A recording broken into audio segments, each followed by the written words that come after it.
పెద్దపల్లి జిల్లా ముత్తారం మండలం ఓడేడు పరిధిలో మానేరు వాగుపై నిర్మించిన వంతెన గాలి దుమారానికి మరోసారి కూలిపోయింది.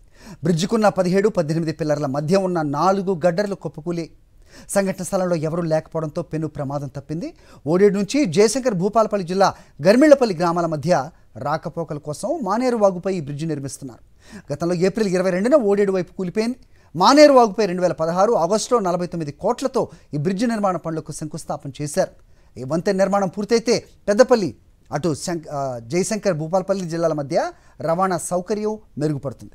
మానేరు వాగుపై వంతెన నిర్మాణాన్ని 2016 ఆగస్టు నెలలో అప్పటి మంత్రులు తుమ్మల నాగేశ్వరరావు, ఈటెల రాజేందర్ శంకుస్థాపన చేశారు. గత 9.5 సంవత్సరాలుగా నిర్మాణం అసంపూర్తిగానే మిగిలిపోయిందని స్థానికులు ఆవేదన వ్యక్తం చేస్తున్నారు. గత ఏప్రిల్ 22 తారీఖు నాడు కూలింది గడ్డర్లు.